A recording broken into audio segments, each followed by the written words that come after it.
Hello students, today we will be seeing the osteological features of an articulated hand.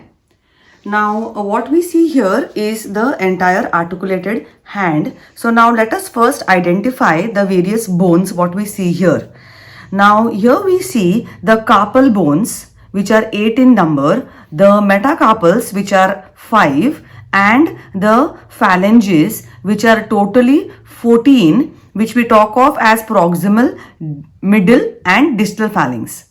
Now when you look at the carpal bones, these bones are short bones and they are 8 in number, arranged in 2 rows as 4 bones in the proximal row and 4 in the distal row. So these are proximal row starting from the thumb side. These are the scaphoid, the lunate, the triquetral and the pisiform, while the distal row has trapezium, trapezoid, capitate and hamate.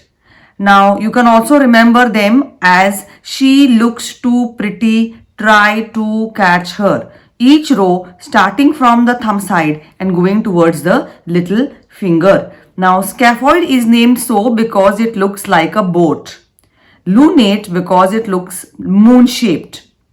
Triquetral because it looks like a pyramid. Pisiform is named so because it looks like a P. Trapezium looks like a quadrilateral shaped structure. The trapezoid looks like a baby's boot. Capitate, capita means head. This is the only carpal bone which has a rounded head, so it's called capitate. Hamate is wedge-like and having a hook, thus it is called hamate. So these are the carpal bones. When we look at the articulation of the proximal row of the carpal bones, these articulate with the radius, the inferior surface of the lower end of the radius, to form the wrist joint. And how is that happening? Radius inferior surface of lower end has got the two parts of the articular surface, the triangular and the quadrangular, that articulates with the scaphoid and the lunate in the normal anatomical position. And when the hand or the wrist is ulnar deviated or adducted, in adduction, the triquetral articulates with the quadrangular part. So, scaphoid, lunate and triquetral contribute to formation of the wrist joint. Then we go on to see the metacarpal bones. These are 5 in number. These are miniature or short long bones.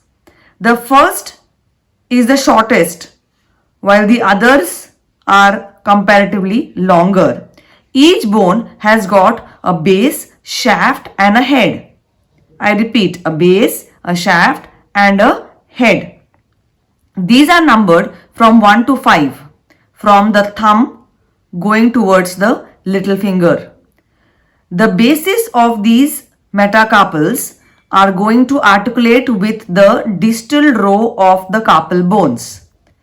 The first metacarpal articulates with the trapezium, and this is the first carpometacarpal joint, which is a saddle type of synovial joint.